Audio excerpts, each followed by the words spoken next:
before each episode, we just wanted to warn our listeners that there may be some swear words or choice language used in any one of our episodes. It's not intentional, we don't mean it to offend, but we wanted to forewarn each of our listeners. Please do enjoy.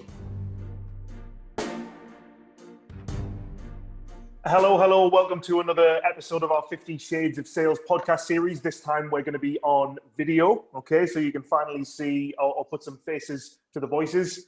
For those of you who don't know, this is where we'll be giving you a no-holds-barred and alternative view of the challenging yet rewarding life of a sales development representative.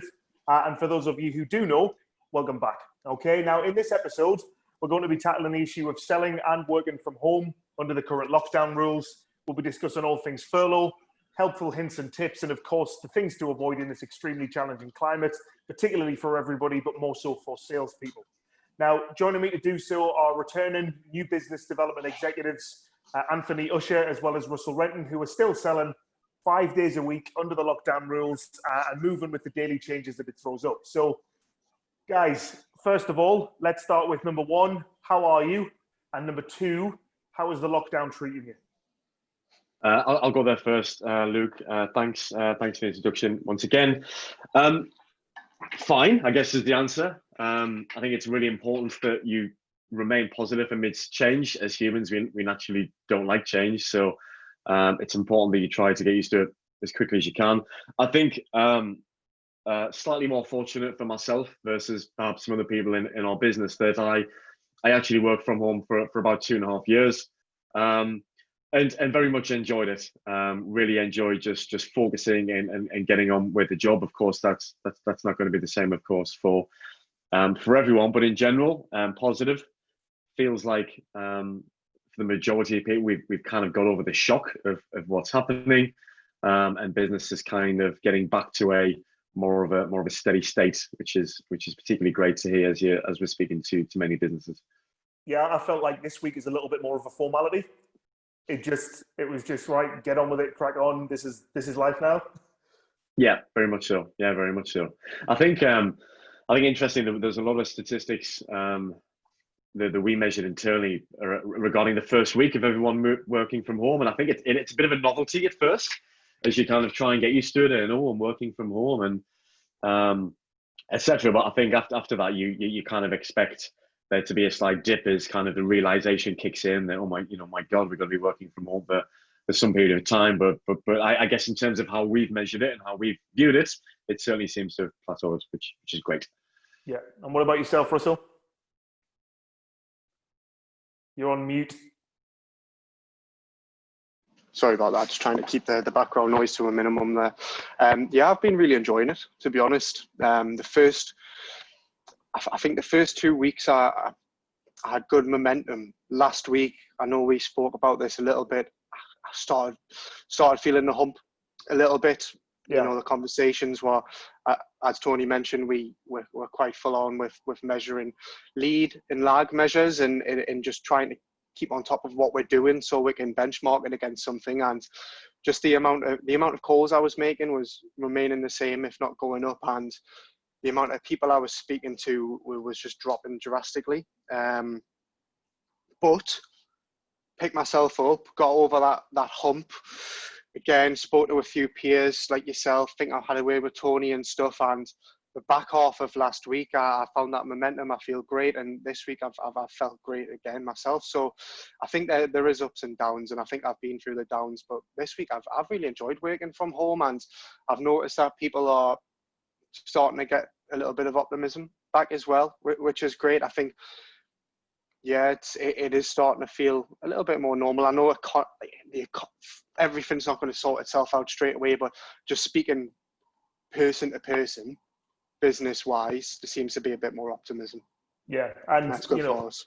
Speaking from this time right now, the extension of the lockdown was just yesterday, and already just even in the general public. So my girlfriend works at Aldi. She's already seeing panic buying again today. Again? Yeah. Oh, really? So they had 500 customers through the door in the first 3 hours. Bearing in mind you're allowed 40 people at a time. So I just wonder whether, people in general, another 3 weeks. But I think businesses, as you say, are just starting to accept it now. It's become a formality. And the main reason that I wanted to do this one as well is I've been seeing quite a lot, especially on the likes of LinkedIn. Salespeople have been getting an awful lot of stick over the last couple of weeks about their approach, about the timing of their approach, about the way that they do things. And I'm just wondering, what pitfalls and mistakes do you think salespeople are making right now when prospecting? Because clearly they're doing something wrong. Mm-hmm. I was thinking about this just before we jumped on, actually. There's probably a few things as well. I think the obvious ones are like the empathy, and now the novelty's kind of worn off here in England 4 weeks into the lockdown and announced it's continuing.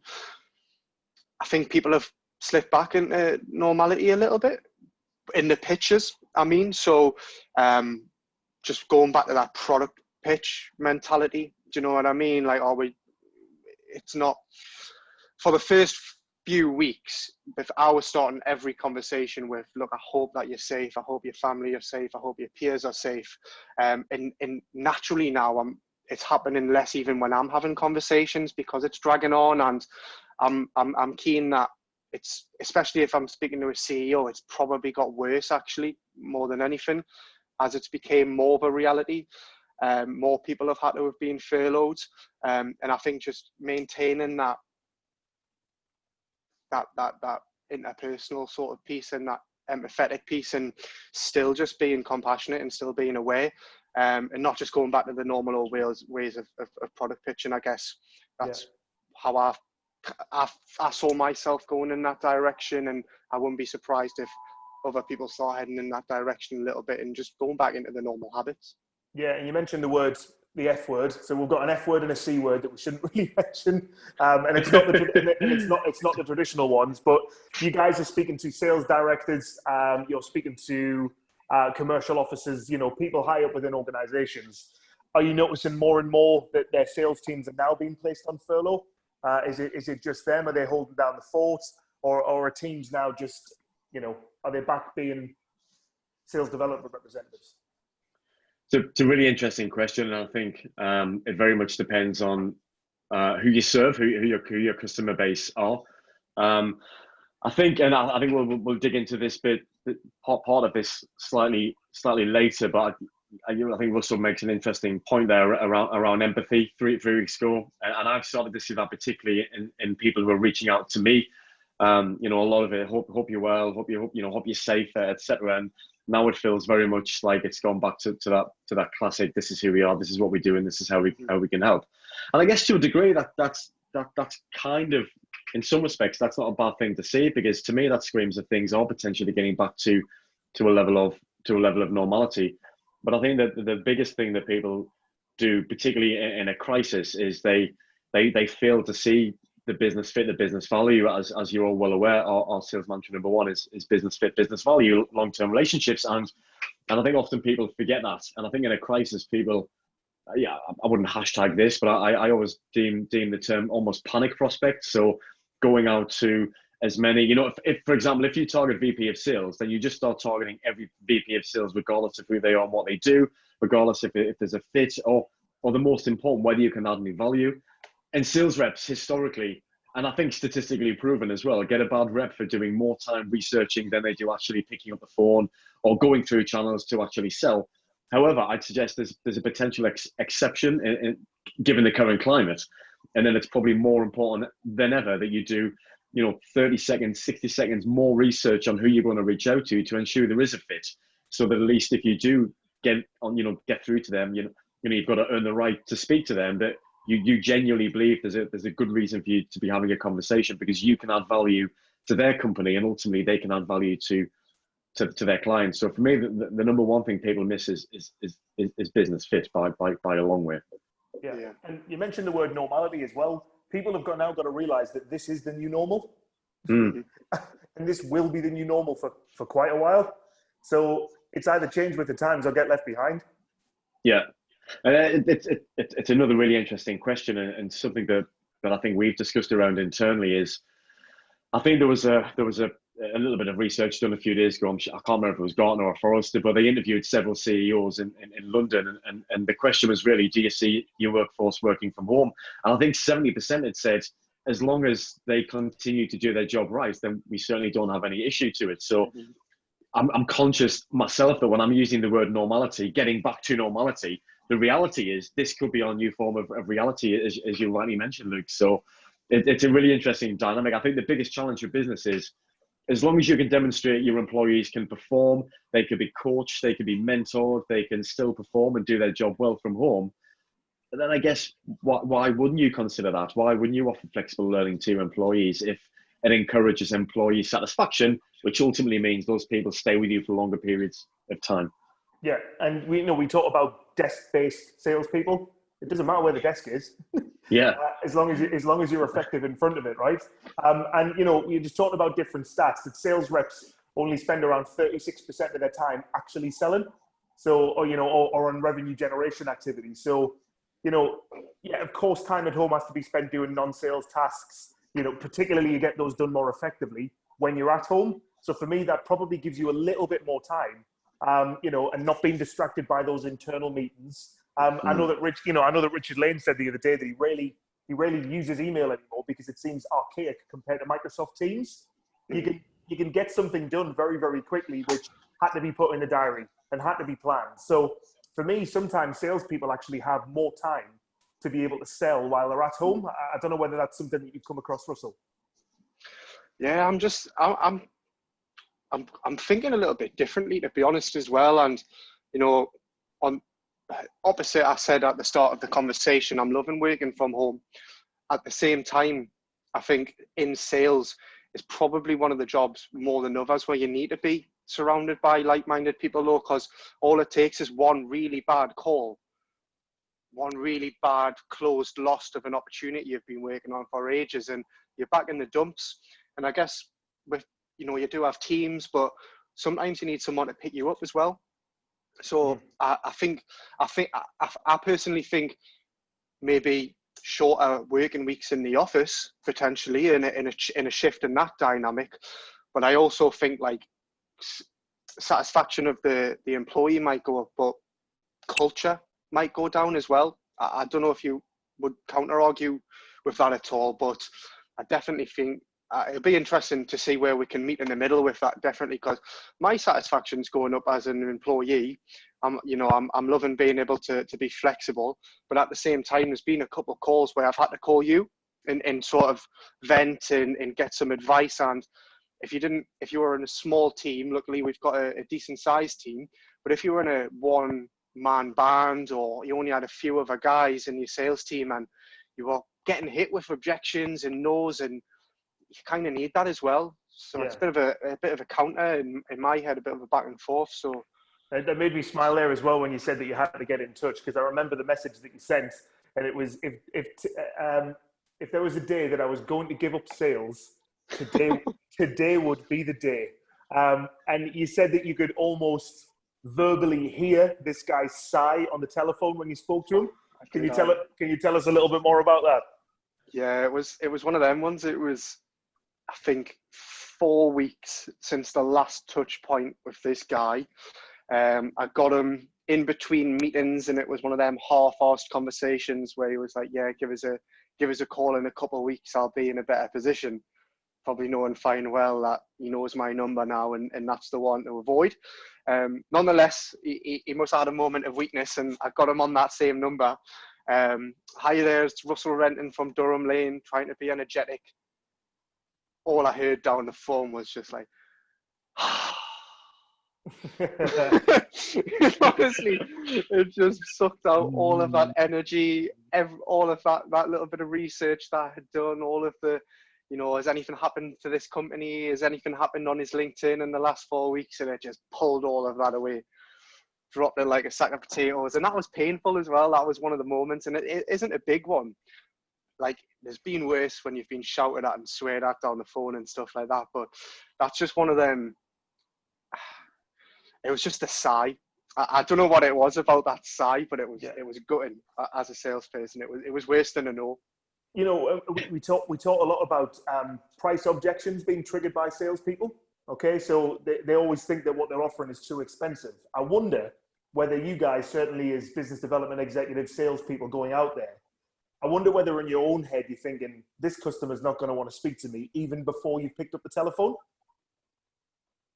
Yeah, it's I don't know. I think a lot of this can come back to, I guess this feels a little bit like I'm evading the question, and perhaps I am, but I think it comes back down to the point I made earlier on: business fit, business value. I think if you genuinely feel you can add some value to their business, whether that's based on previous experience or you've worked in a similar space, yeah, perhaps, then I guess that fear is less. And I think for me, I like to do my research. I enjoy the research element. I enjoy understanding the mechanics of how businesses work. However, just by the nature of what we do, they're just, it's impossible to come across, or it's impossible to understand everything about what every business does. So you invariably come across people where you think, I literally don't have a Scooby-Doo what these guys do or how we can help. But based on their growth and we know X, Y, Z, I think there's value in a conversation. And I think that's the only time that it starts to creep in, when you're a little kind of, I'm unsure. That being said, where it used to creep into my mind, I guess in my early stage of my sales career, was the bigger the company, the bigger the fear. Yeah. So, ringing or getting through to CEOs of classic enterprise, blue chip businesses, the fee would kick in just for their size, which is quite irrational if you think about it. They are still the same people in the same businesses, looking to achieve the same things. Yeah. And, you mentioned before that you'd spent around, 2.5 years working from home. Is that right? Yeah. So you're essentially a working from home ninja. Sure. And I wonder what changes you think salespeople could make that you think make the biggest difference in terms of your success and your mindset at home? Because I know that you've almost got like a stock set of rules as to things that will really help when you're working from home. What do you think would make the biggest difference? Yeah, it's a good question, and I know we spoke about this earlier in the week. I don't think there's a secret sauce to working from home. I genuinely feel some people will enjoy it, and some people will absolutely hate it. To come back to your point, Russell, not having that culture around you, or the people, or the banter at the coffee machine, or whatever. Some people will really hate that. And I think the things you can do to make it easier are pretty simple. As daft as it sounds, dress as if you were going to work. And that being said, the three guys in two t-shirts and a sweater, it is Dress Down Friday for those of you that don't know that we do that. I've got my on. But interestingly, I heard somebody mention the other day, I can't remember if it was someone I spoke to or somebody was telling me, but this gentleman, in light of the COVID lockdown, he actually gets up in the morning and goes for a walk around his block for 10 minutes just to simulate the commute, just so he gets that bit of fresh air, that bit of exercise. The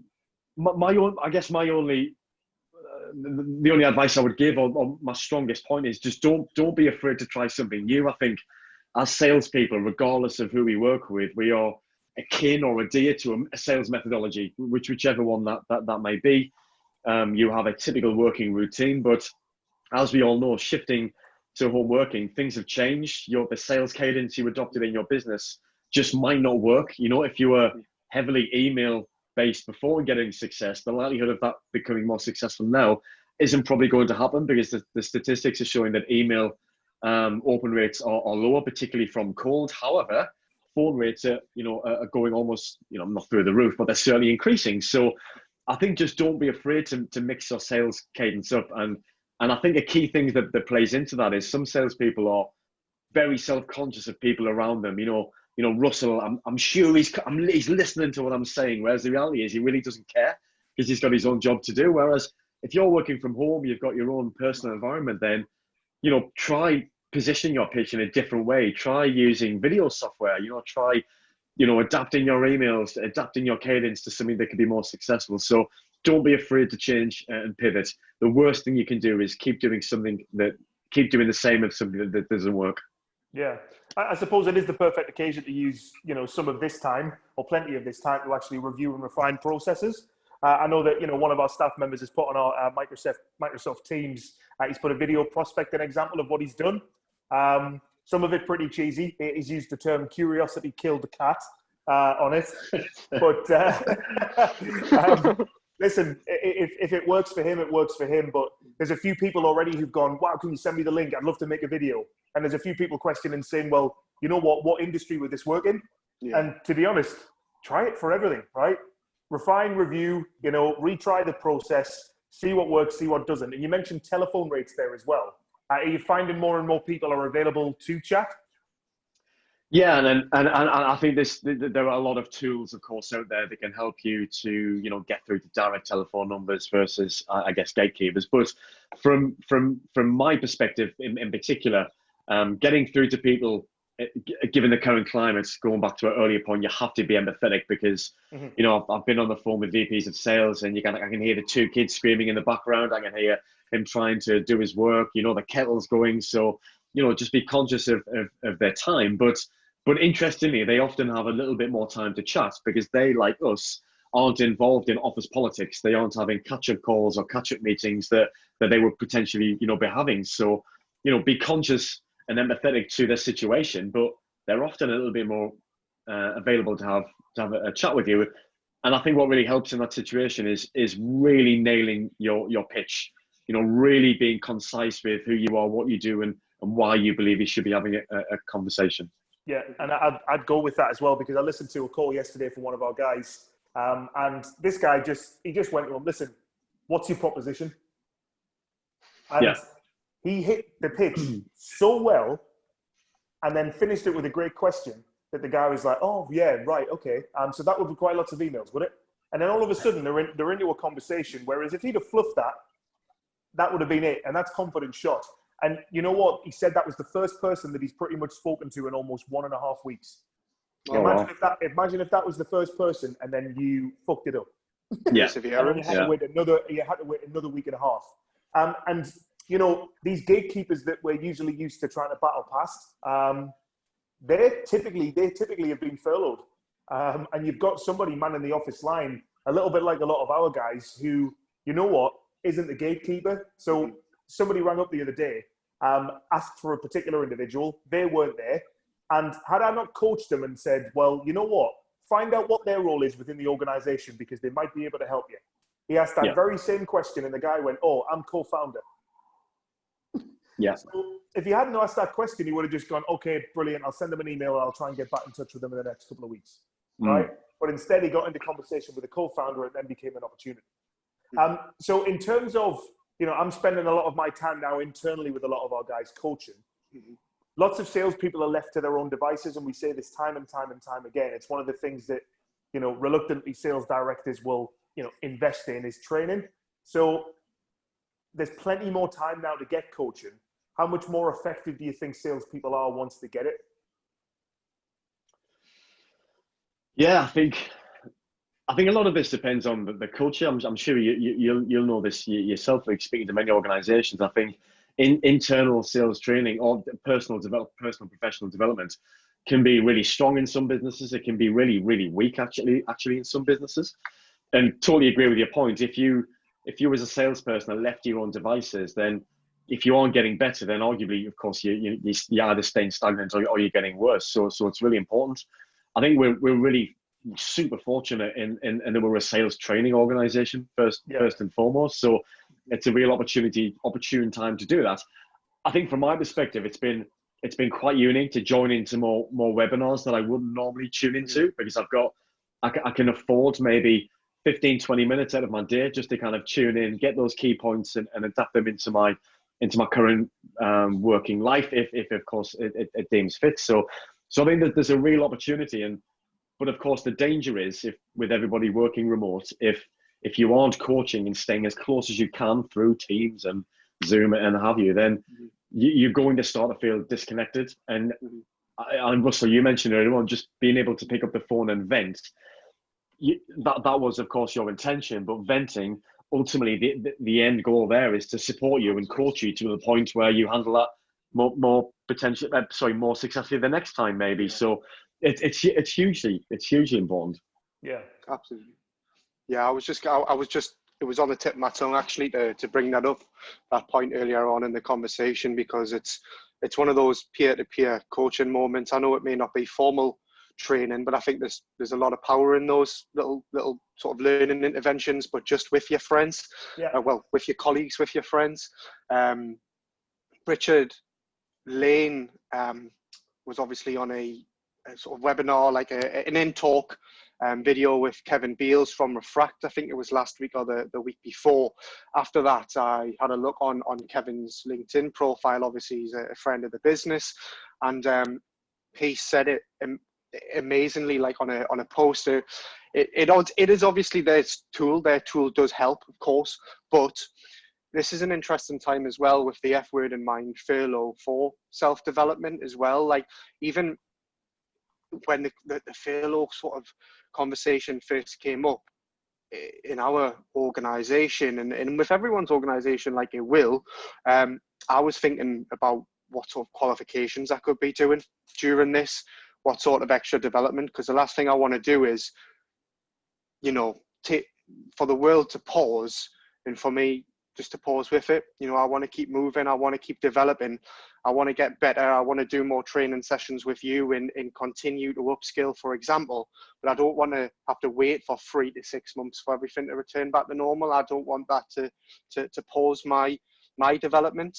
But the point I was trying to make with Kevin Beals' post, just all about spending some time when you're at home to develop, to learn, to reflect and think maybe what you could have been doing better.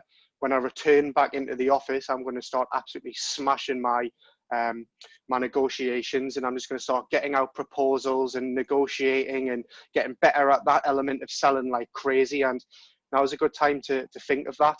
I have been trying to reflect and learn a little bit myself, but at the same time, I actually find a little bit less time to be learning at the minute, because it's that panic prospecting almost, if you will, Tony, of right, I need to, this is the end of the world. I need to just keep going. One more call, one more discovery, reach out to one more person, send one more email. So I'm a bit in between on that one, but it's a good point. Yeah, just on that point as well about, panic prospecting. We talked about there was a quick rise in activity, and then we got the obvious dip. Mm-hmm. I always wonder as well, there's always that looming pressure of must prove myself working from home, hanging over people's heads. Yeah. I've got to prove my worth. Because if this contract ends, I'm going to be furloughed. Or if I don't prove my worth, then this is never going to be allowed again. Now, this is the normality, but people have still got to prove their worth. Yeah. I don't know whether that's been in the background for you guys. You go, Russ. No, you go, Russ. Okay, yeah.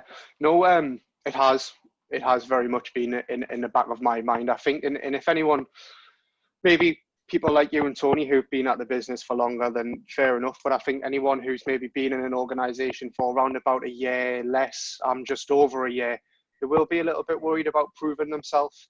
It comes down to that whole imposter syndrome that most people have somewhere of, it's 5 o'clock. My manager might tell me now that I've done enough and I can go home, or he might, give me a pat on the back for a day's work, and that's an indication of I've completed the day. You've done what you need to do. Go home, relax, enjoy yourself. 8:30 last night, I was on LinkedIn. You know what I mean? Like I had no switch off, and I've got a point to talk about later on. I think we'll probably get round to it, but I didn't even switch off yesterday. It's hard. I've kind of lost my train of thought a little bit there, but yeah, it's difficult. Sorry, I've totally lost my train of thought there, Luke. Tony, you pick up on that one, Tony.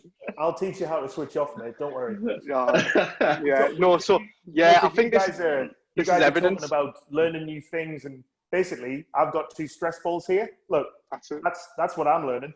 I feel a little bit like Furious Styles, like the dad from Boys in the Hood.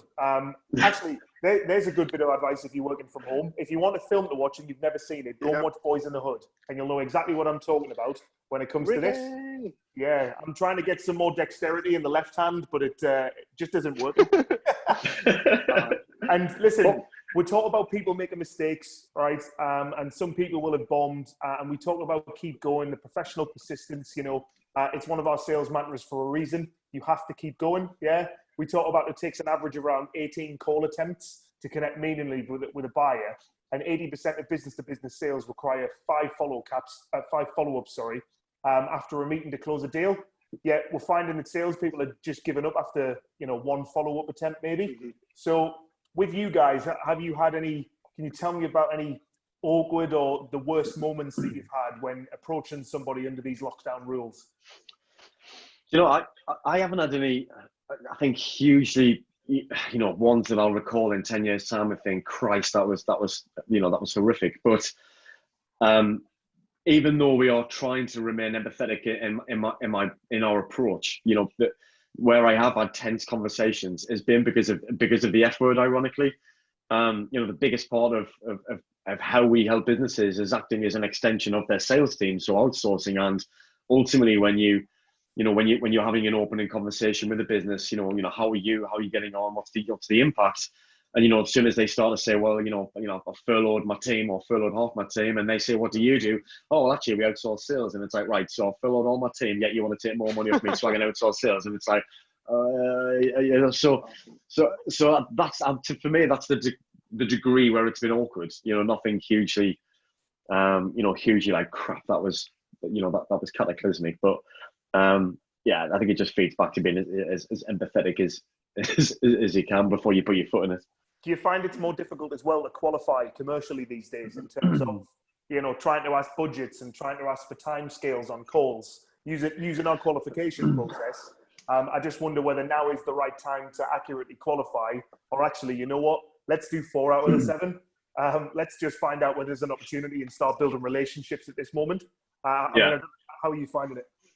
I think there's a few key things you can still determine. You can determine whether there's a fit based on our experience, perhaps, of working with someone similar. If there's a strong, compelling event, you can qualify that quite heavily.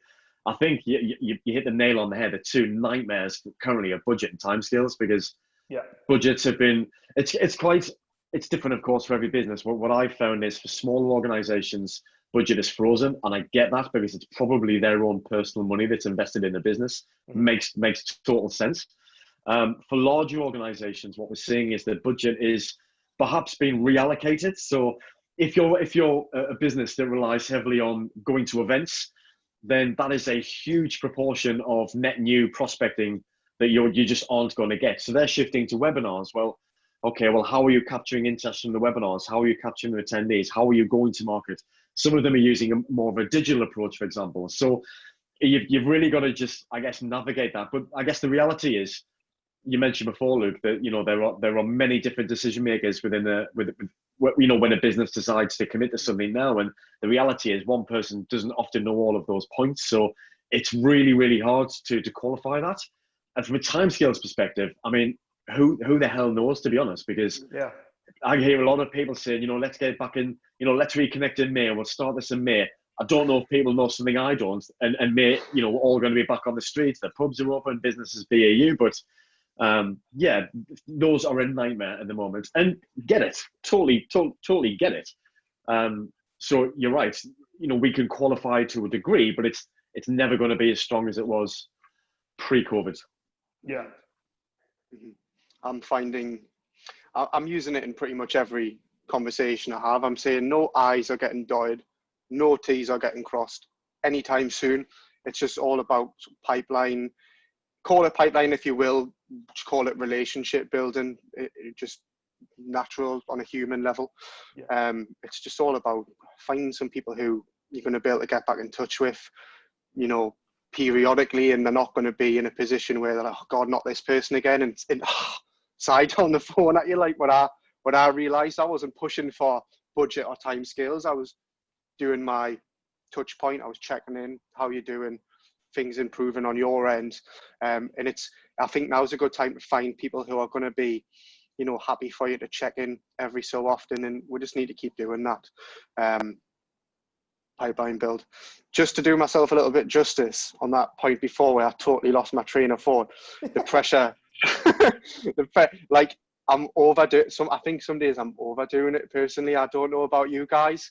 As I say, you've been at the business longer. You've got probably more trust, more benefit of the doubt. But someone just over a year in the business, I'm doing more to show my worth, and you know what I mean. I imagine loads of people are a little bit, got a little bit of weight on their shoulders out there. I know there's probably a lot of people in Durham Lane working from home. Will Matthews, people like that. I was speaking to him yesterday, and it's like how you don't have anyone to tell you to stop. But yeah, I thought I'd just answer that because it's probably going through a lot of people's heads. But I think it's all right to have that pressure. It's probably a good thing. Diamonds, pressure, all that type of analogy there. Yeah, but the thing is as well, too much pressure has an effect on your performance. And at the same time, you have to be self-motivated, you have to be strict, but you also have to be disciplined to be able to shut your laptop. Because if there's no separation, and there isn't right now, from work or home life, you are never, ever going to stop. So you've got to be able to go, you know what, I have done enough for today. And instead of somebody else giving you a pat on the back, give yourself a pat on the back. I feel more prouder of the day's works that I've been doing at home than I ever have doing it in the office, because I've been doing it. I've been driving the behavior. And for the first time in my life, I'm writing commits and to-do lists throughout a day. It's HubSpot. You know what I mean? If I can give somebody one line of advice, right, in terms of working from home, enjoy the quiet, enjoy the new, and make the best out of a bad situation. I'm literally having some of the best times ever working. And I know that I'm missing people, I'm missing the variety, and I'm starting to think that I might have a little bit of trouble readjusting back to the previous way. Because I'm really, really enjoying the process. And I just wonder, be disciplined, enjoy the process, but, try new things and don't be too hard on yourself. I had a monthly catch-up call with our CEO, and I said, you know what, Richard, I'm sorry, I had a real slump on Monday. I downed tools at 4:30 and went back to painting the kitchen. And he went, that's fine. He said, that is completely fine, because the next day you will come back with more motivation instead of being on LinkedIn, fiddling around until 8:30 at night, being distracted. You've got to find and divide your work life as well as your home life. And Tony, you're probably more of an expert at this than most. I mean, having done it for 2.5 years, how long did it take you to adjust properly, if you could think about it? Funnily enough, it didn't take a huge amount of time to adjust when I first started. Maybe a couple, a week or two, something like that. The challenge, bizarrely for me, was moving back to working in an office. The points you've just mentioned: noisy, distracting, struggling to focus. It took me a good 6 weeks, I think, to get used to it. I frequently found myself just going into a quiet room and then just thought, you've moved back to an office and you're distancing yourself. It's totally bizarre. So it actually took me it took me longer to get used to it the other way around. I think what I would, you mentioned a really good point, Luke, about giving yourself praise, giving yourself a pat on the back. One of the things I found myself, and listen, there were different things that work for everybody, but for me, I found compartmentalizing my day. Not being super strict and rigid that I couldn't deviate, but I'm going to achieve X and Y between 8:30 and 9:30, and having a little checklist or a to-do list within that time period. It doesn't have to be pages and pages. Just right, I need to get 5 prospecting calls out in this hour, 5 follow-up emails, 5 LinkedIn connection requests, and that, as crazy as it sounds, those little centers of achievement after every hour slowly build up to the fact that you feel like you've had a positive day because you've recognized yourself for doing those tiny bits of achievement. And for me, that worked really, really well, because it's one thing working from home for a few weeks, but over a long period of time, there are peaks and troughs where you think, oh my God, I've been here for 6 months. I feel disconnected from my team. And that's why it's been brilliant I don't feel that I live on Teams, but my concern when we all left the office and went from home was, how are we going to maintain this company culture? How are we going to maintain the banter? How are we going to, give each other a virtual round of applause for creating opportunities? And Teams and Zoom have been brilliant at providing that and giving people that support they need.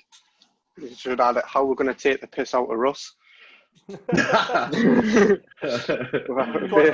quite easily, Russell. Cyberbullying. You tried to talk earlier when you were on mute, and you lost the train of thought. So there's 2 things that we can probably get you on. Definitely. No, I nearly had to run out there for an Amazon package, mate. I had to ignore them.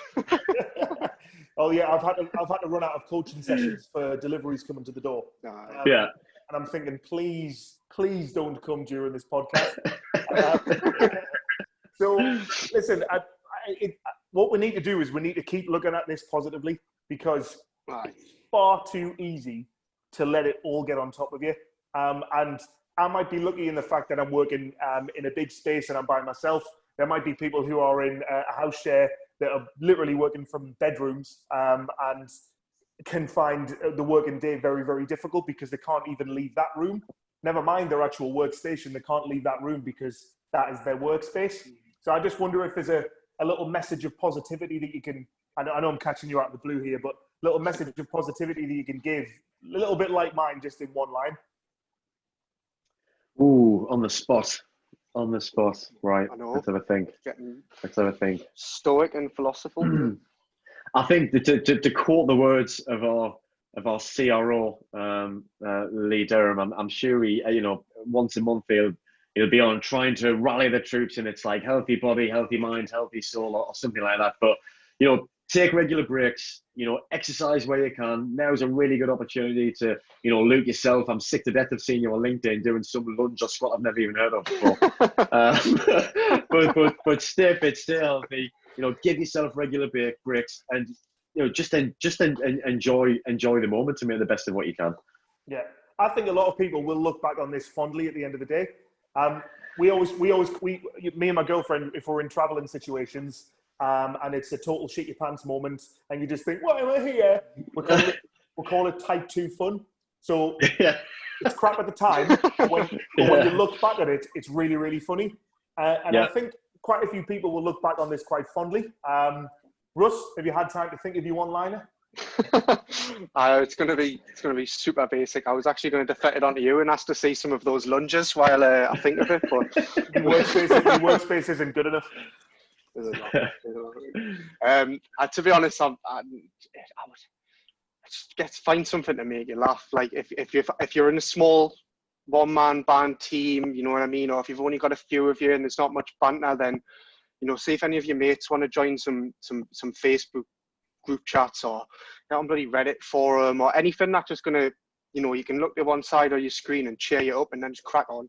Just find something to cheer you up. I've got Joe Rogan in the background at some points. One's serious, one's just taking a piss and joking just to cheer me up. And I'm just trying to crack on, trying to do what Tony's saying and just have a to-do list, tick on, tick away. At the end of the day, hopefully it's all done. Hopefully it's not 8:30. But yeah, just find a muse, find something that can put a smile on your face, and just crack on and just do the best you can. Just keep on trucking. And following this podcast as well, we are going to have an ebook available, which is the 6 prospecting mistakes while working from home. So a couple of the points that we've come across, but in a lot more detail, and things that certainly you can have a look at and try and avoid. But ultimately, we'll stop it there. I was going to say I'll see you next week, but I'll just see you in this format, and I guarantee that I would have mastered the balls in my left hand on my left hand as well. But yeah, thanks for catching up. Hopefully people can get something from this, and keep your eyes and ears tuned for the next podcast, because we'll be doing them thick and fast, and they'll all be by video.